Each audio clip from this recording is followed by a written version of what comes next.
Mengenang kejadian 1 jam lalu, Jenny merasa hatinya teriris. Dia berharap semua ini hanyalah mimpi buruk, tapi sayangnya, ini adalah kenyataan pahit yang harus dia hadapi. Kekasihnya telah meninggalkannya, dan lebih buruk lagi, kekasih itu berselingkuh dengan saudara perempuannya. Perselingkuhan itu telah berlangsung selama 3 tahun tanpa sepengetahuannya. Memikirkan betapa ia dibodohi, Jenny tak bisa menahan tawa pahit terhadap dirinya sendiri. Tatapan Raka, kekasihnya, saat ia berjalan di lorong sambil menggenggam tangan ayahnya masih terbayang jelas. Bukan cinta yang terpancar dari mata Raka. Ketika ayahnya menyerahkan tangannya pada Raka, pria itu menolak dengan dingin dan berkata, "Apakah kau benar-benar berpikir aku akan menikahimu?" Jenny tak percaya apa yang baru saja didengarnya. Dengan lembut, ia mencoba menyentuh tangan Raka. "Raka, apa maksudmu?" Namun, sebelum kalimat itu selesai, Raka mendorongnya hingga terjatuh ke lantai. "Jangan sentuh aku, kau membuatku muak," katanya dengan kebencian yang nyata di matanya. Jenny masih terguncang ketika ia melihat Raka melangkah menuju adiknya, Dania, dan dengan penuh kasih menawarkan tangannya. "Sayang, sekarang kau sudah bahagia?" Raka tersenyum lembut pada Dania, sementara Jenny hanya bisa merasakan kakinya lumpuh. Air mata mengalir tanpa henti di pipinya. Ketika Jenny mencoba bangkit, Dania menghampirinya dan menawarkan tangannya. "Ayo, bangun, Kak." Namun setelah Jenny menerima bantuan itu, ia melihat adiknya dengan dingin menyekat tangannya dengan tisu. Jenny menatap Dania dengan perasaan tak percaya, dan sebelum ia sempat bertanya, Dania dengan dingin menyela, "Sejak awal, Kak." Jenny mencoba memahami maksud dari kata-kata adiknya, tetapi sebelum ia bisa berpikir lebih jauh, Raka menambahkan dengan tawa sinis, "Apakah kau benar-benar berpikir aku tertarik padamu? Aku hanya mempermainkanmu, Jenny. Kau tidak lebih dari sampah di depan Daniaku." Amarah membuncah di dada Jenny. Dengan gemetar, ia mencengkeram kerah Raka dan berteriak, "Kenapa, Raka? Kenapa kau melakukan ini padaku?" Namun, sebelum ia bisa melanjutkan, Dania dengan kasar mendorongnya. "Jangan sentuh suamiku," teriaknya dengan penuh kemarahan. Gemuruh bisikan dan keterkejutan memenuhi aula. Romi, ayah Jenny, hanya bisa berdiri terpaku, tidak percaya dengan apa yang dilihatnya. Namun, dalam sekejap, Romi menguasai dirinya dan mulai berjalan mendekati Dania. Tiba-tiba, suara tamparan keras bergema di aula. Tamparan kedua segera menyusul, membuat Dania terhuyung. Ketika Romi hendak menamparnya lagi, seseorang menghentikan tangan Romi dan mendorongnya ke tanah. "Beraninya kau menamparkan istriku?" kata Raka dengan marah. Kata-kata itu menghantam Jenny seperti badai. "Suamiku? Dania adalah istri Raka? Tidak mungkin." Jenny tidak bisa mempercayai pendengarannya. Saat ia masih terkejut, ia melihat ayahnya terjatuh ke meja kaca dengan dahi berdarah. "Ayah!" Jenny berteriak sambil berlari untuk menolongnya. Tatapan Romi dipenuhi rasa malu dan penyesalan. "Maafkan aku, Jenny. Semua ini salah ayah." Jenny terpana mendengar permintaan maaf ayahnya. Air mata jatuh tanpa henti. "Tidak, ayah. Ini bukan salahmu," katanya, mencoba menenangkan ayahnya meskipun hatinya sendiri hancur berkeping-keping. Dania, yang berdiri tak jauh, tersenyum dingin. "Betapa menyedihkannya. Kalian berdua menangis bersama? Biarkan aku ikut bergabung." Dia berjalan mendekati Jenny dan Romi dengan langkah penuh kebencian. Kemarahan Jenny membara. Dengan sisa kekuatan yang ia miliki, ia berdiri dan menatap lurus ke arah Dania. "Jangan berani-berani mendekati kami," katanya dengan tegas. Seluruh ruangan terdiam, dan bahkan Dania mundur beberapa langkah tanpa sadar. Jenny menatap adiknya dengan tatapan tajam. "Kenapa, Dania? Kenapa kamu melakukan ini? Aku selalu mencintaimu, selalu menyayangimu. Apa yang membuatmu tega menghancurkan hidupku?" Dania hanya menyeringai. "Kau selalu mengambil segalanya dariku. Kau pikir aku bisa diam saja? Kau mendapatkan segalanya, sementara aku tak pernah mendapat apa-apa." Jenny terpukul mendengar pengakuan adiknya.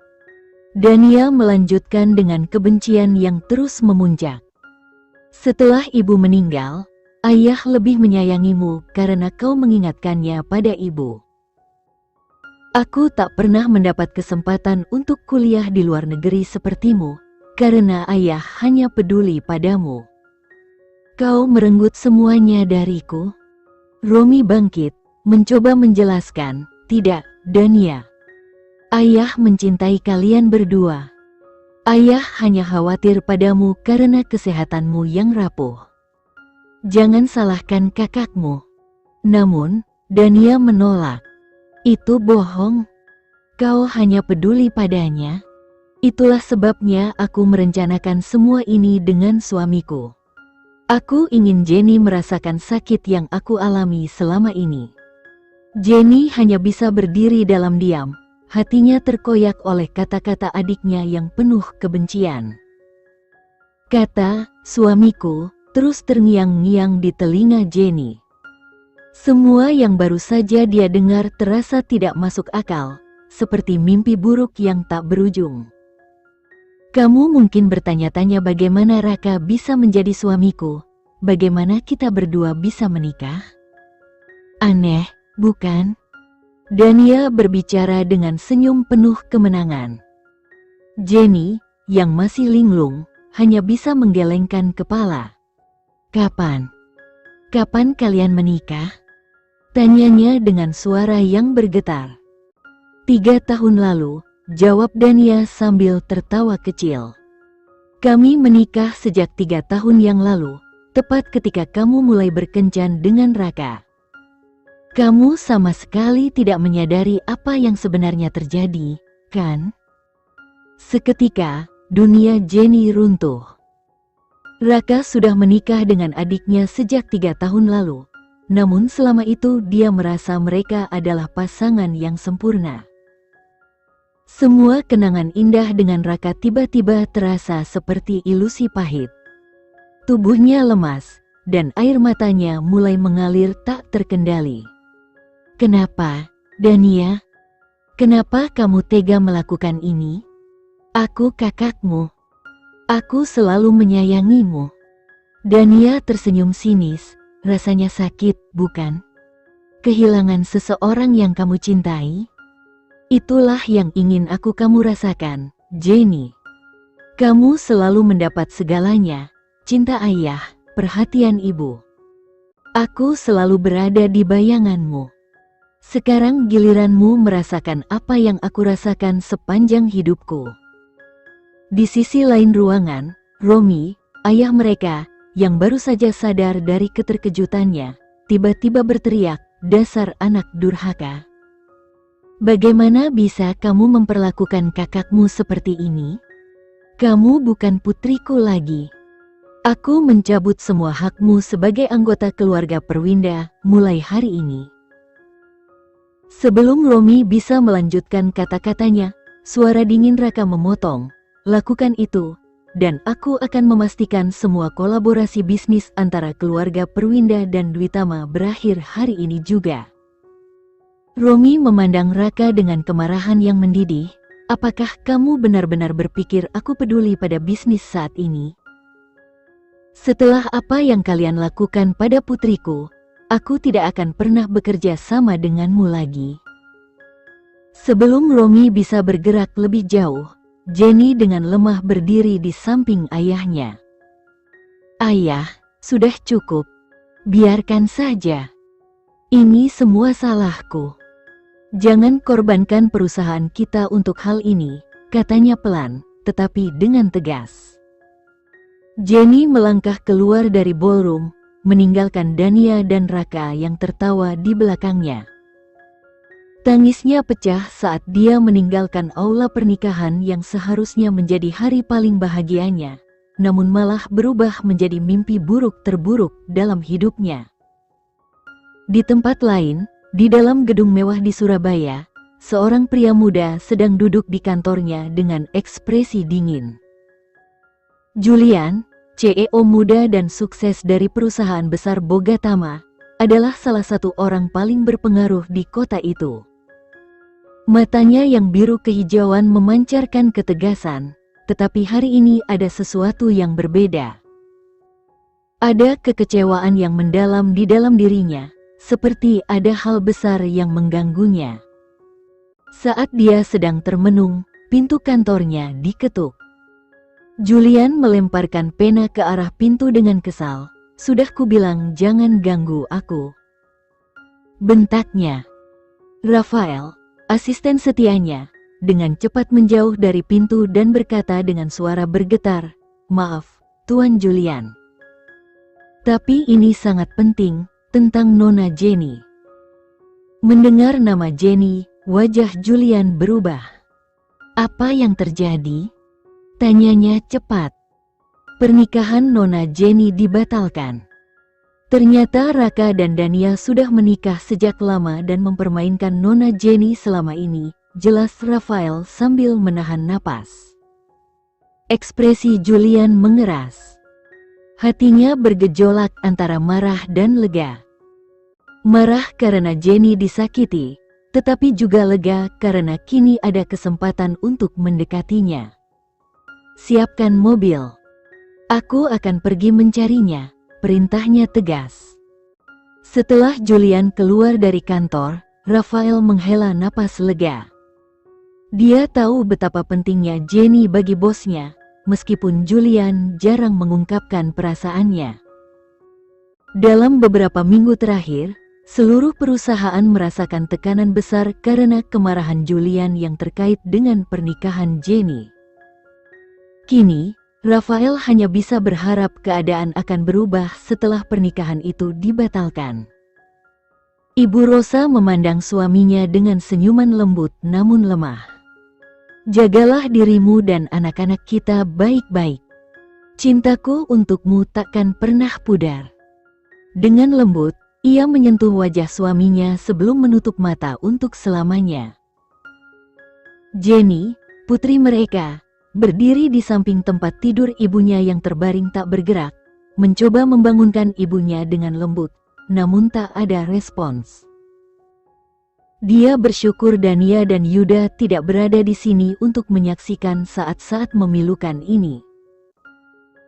Beberapa hari lalu, ayah mereka telah mengirim mereka ke rumah bibinya, ingin melindungi mereka dari kesedihan yang tidak seharusnya mereka lihat di usia mereka yang masih sangat muda. Dania sempat menangis dan mencoba melawan kepergiannya, tetapi Jenny tidak bisa berbuat banyak.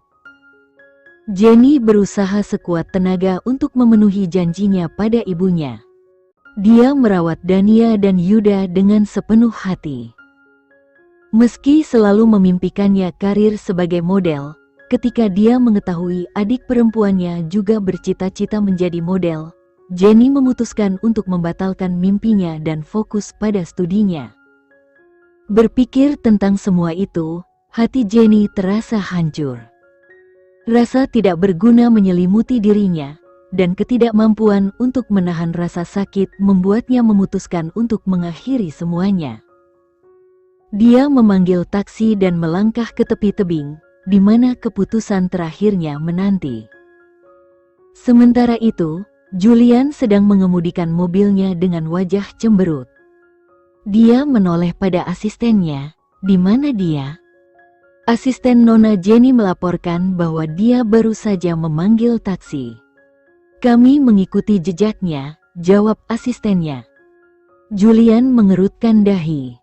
Kemana dia pergi? Bos, saya sudah mendapatkan lokasinya. Apakah kita harus pergi ke sana? Rafael, asistennya, bertanya dengan cemas. Dengan ekspresi yang semakin gelap, Julian melemparkan tatapan tajam pada Rafael. Tentu saja kita harus mengikuti Jenny. Rafael segera memberikan alamat kepada sopir dan mobil pun melaju cepat. Selama perjalanan, suasana di dalam mobil sangat tegang, dengan Julian yang terus-menerus meminta sopir untuk mengemudi lebih cepat. Rafael merasa tertekan melihat bosnya yang biasanya tenang kini tampak begitu gelisah dan penuh kecemasan. Dalam pikirannya, Rafael merenung, kenapa bosku begitu tertekan?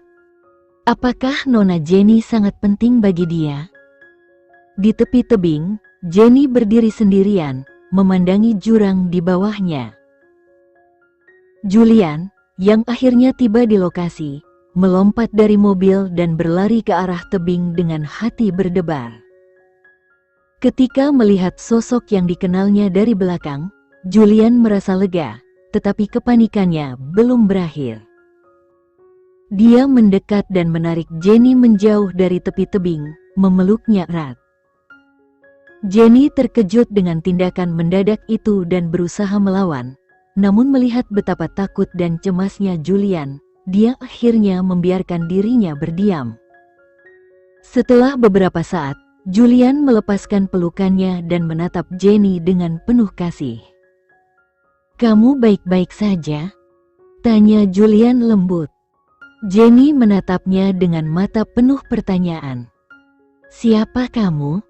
Julian tersenyum lembut. "Aku bisa jadi penyelamatmu, atau malaikatmu. Apapun sebutannya, aku siap menjadi itu." Jenny bingung, "Kenapa kamu ingin membantuku?" Julian ingin mengungkapkan perasaannya yang sebenarnya, bahwa dia mencintai Jenny, tetapi dia merasa ini bukan saat yang tepat. "Kita memiliki musuh yang sama.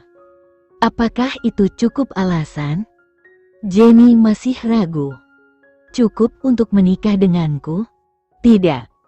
Julian menatap Jenny dengan serius. "Apa yang paling penting bagi kamu? Apakah kamu tidak ingin membalas dendam pada mereka yang telah menyakitimu? Jangan biarkan mereka lolos begitu saja. Apakah kamu akan membiarkan mereka menang?" Jenny memandang Julian dengan tekad baru. "Saya tidak bodoh.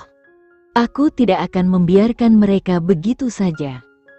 Dengan senyum penuh keyakinan, Julian berkata, "Bagus. Karena kamu tidak sendirian. Aku akan selalu di sini untuk membantumu."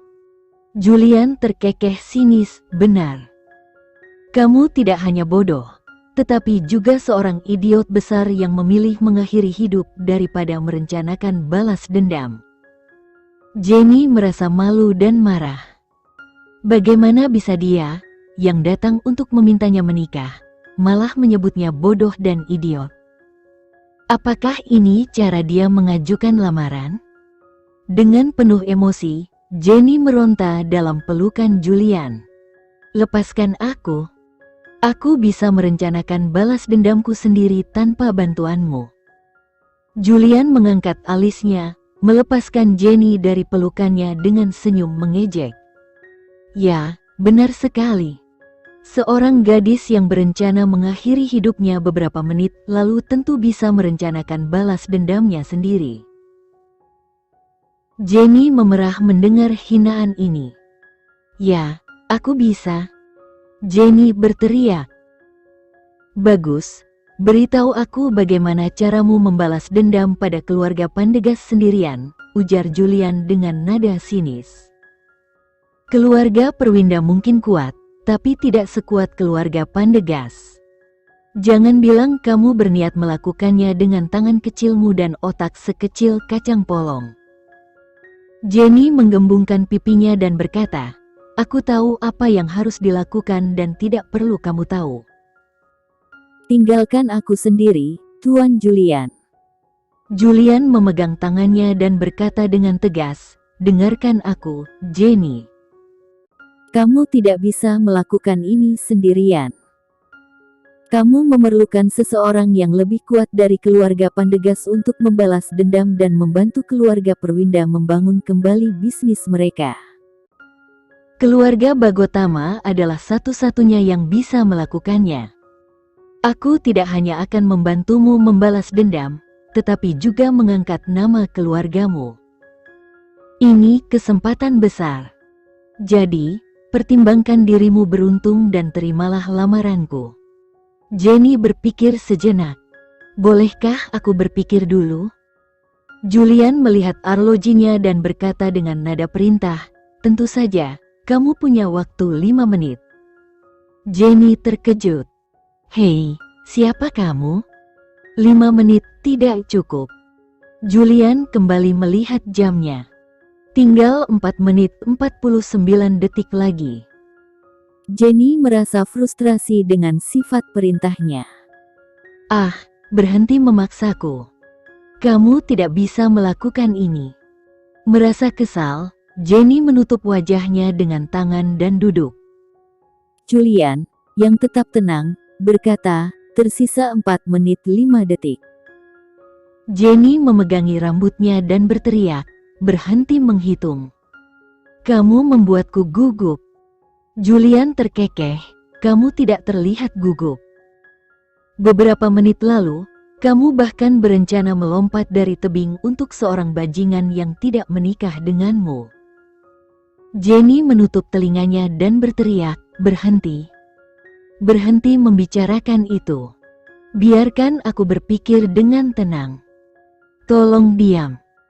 Melihat tingkahnya yang lucu, Julian memutuskan untuk tetap diam. Meskipun ia terdengar percaya diri, hanya Julian yang tahu betapa gugupnya dia. Tangannya berkeringat dan butiran keringat menetes di keningnya. Dia melihat arlojinya lagi dan berkata, waktumu sudah habis. Apa keputusanmu? Jenny masih duduk di tanah, menatapnya dan berkata, bagaimana jika aku mengatakan aku tidak ingin menikah denganmu? Julian tertawa terbahak-bahak. Jenny penasaran dan bertanya, apa yang kamu tertawakan? Julian menatap matanya dan berkata, Nona Jenny, apakah kamu merasa memiliki pilihan? Aku adalah Julian.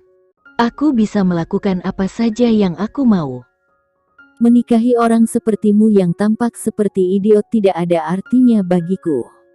Percayalah padaku saat aku bilang itu. Aku akan melakukan apa saja untuk membuatmu jadi milikku selamanya, bahkan jika harus mengorbankan nyawaku sendiri. Jenny melihat tatapan tajam di matanya dan bertanya, kenapa kamu memberi waktu untuk berpikir? Julian merapikan jasnya dan berkata, formalitas. Makhluk tak tahu malu, seru Jenny. Hanya untukmu, jawab Julian dengan senyum lebar. Setelah berpikir beberapa menit, Jenny akhirnya berkata, baiklah, aku setuju untuk menikah denganmu, tapi aku punya beberapa syarat. Wajah Julian bersinar saat dia mendengar persetujuan Jenny. Dia bahkan tidak peduli dengan syarat-syaratnya. Yang penting baginya adalah dia akan menjadi istrinya. Baiklah, apapun yang Nyonya Jenny inginkan akan kulakukan. Jenny memutar matanya dan berkata, dengarkan aku dulu. Julian mengangguk memberi isyarat agar Jenny melanjutkan. Pertama, kita hanya akan menikah di atas kertas. Aku akan menjadi istrimu hanya untuk formalitas. Tapi kita tidak akan berbagi hubungan fisik apapun. Kedua, kita tidak akan berbagi ruangan yang sama. Ketiga, setelah 1 tahun, aku berhak menceraikanmu jika aku mau. Keempat, selama pernikahan kita, kamu tidak boleh mengungkit kejadian di tepi tebing ini. Kelima, jangan pernah menyebut tanganku sebagai tangan kecil. Jika kamu setuju dengan semua syarat ini, kita bisa menikah. Julian mengangkat alis setelah mendengar syarat-syaratnya. Aku setuju dengan semuanya, kecuali syarat kedua. Aku juga menikah karena keluargaku memaksaku. Jika kita tidak tinggal bersama, mereka akan meragukan hubungan kita dan aku tidak mau itu. Jadi kita harus berbagi kamar. Jenny berteriak, "Tidak, kita tidak bisa berbagi kamar." Julian menyeringai dan berkata, "Takut tidak bisa mengendalikan diri." Wajah Jenny memerah. "Tak tahu malu. Aku bisa mengendalikan diri, hanya saja aku tidak mempercayaimu." Julian meletakkan tangannya di sakunya dan berkata, "Aku akan baik-baik saja selama kamu tidak bergerak dan merayuku." Sebelum Jenny bisa menjawab, Julian memegang tangannya dan menariknya menuju mobilnya. "Lepaskan tanganku." "Kemana kamu akan membawaku?" teriak Jenny. "Kantor pendaftaran pernikahan," jawab Julian dengan senyum lebar. Jenny terkejut. Baru semenit lalu dia setuju untuk menikah, dan sekarang dia sudah dibawa ke kantor pencatatan. "Apa yang terburu-buru?" Julian mempercepat langkahnya. Kantor pencatatan nikah tutup jam 6 dan sekarang sudah jam 4. "Kita harus pergi sekarang." Jenny menunduk dan memutuskan untuk mengikuti. Dia sudah setuju, jadi tidak ada jalan untuk kembali. Setelah beberapa menit berjalan, mereka mencapai mobil Julian. Jenny melihat seseorang mondar-mandir di depan mobil, tampak seperti siswa yang menunggu hasil ujian dengan cemas. Julian berhenti di depan pria itu dan memanggil Rafael. Rafael terkejut dan berhenti bergerak. "Bos," sapa Rafael. Dia kemudian menoleh ke arah Jenny dan berkata, "Nona Jenny." Ini adalah pertama kalinya Rafael melihat Jenny secara langsung. Sekarang dia mengerti mengapa bosnya yang dingin dan penyendiri sangat tergila-gila padanya. Kecantikan Jenny membuat Rafael terkejut. Kulitnya seputih susu, mata coklat muda, dan rambut hitam legamnya diikat menjadi sanggul. Tubuhnya yang sempurna memenuhi standar model internasional. Tunggu apa lagi? Masuk ke dalam mobil, Julian memerintah. Rafael, tersadar dari lamunannya, segera mengikuti perintah. "Ya, Tuan."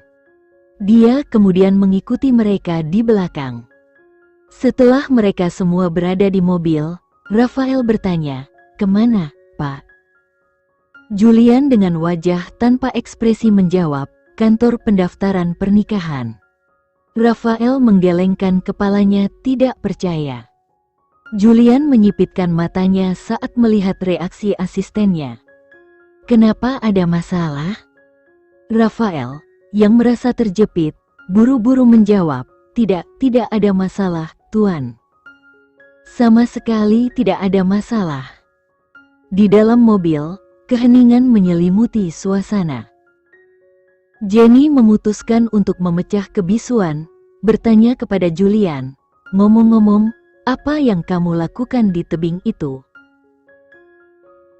Rafael secara diam-diam berdoa untuk bosnya, sambil melihat Julian menunjuk ke arahnya. "Istrinya meninggal hari ini, dan kami berada di sana untuk pemakamannya." Mendengar ini, wajah Jenny memerah. "Kamu pria yang tidak tahu malu.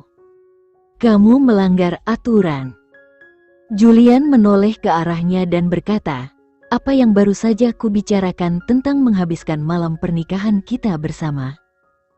Aku tidak pernah mengatakan bahwa aku akan melakukannya. Apakah kamu benar-benar berpikir aku berbicara tentang hal itu? Nah, jika kamu mau, aku tidak benar-benar masalah." Jenny menutupi wajahnya dengan tangan dan menggelengkan kepalanya. "Aku tidak menginginkan apapun darimu." Melihat reaksinya yang lucu, Julian tersenyum dan masuk ke mobil bersama Jenny.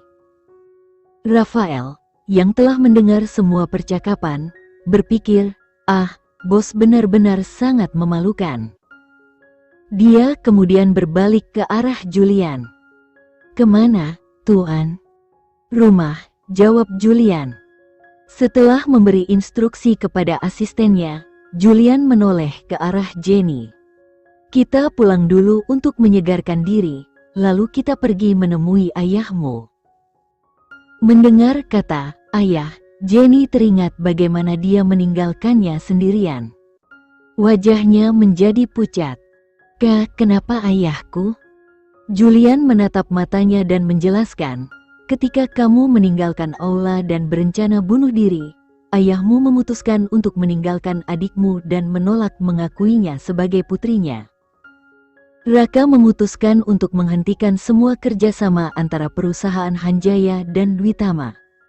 Perusahaan Hanjaya sekarang berada di ambang kebangkrutan. Jenny merasa bersalah atas semua yang terjadi. Ini semua salahku. Julian menyeringai. Ya, itu memang salahmu. Mana mungkin kamu mau menikah dengan orang seperti itu, Raka?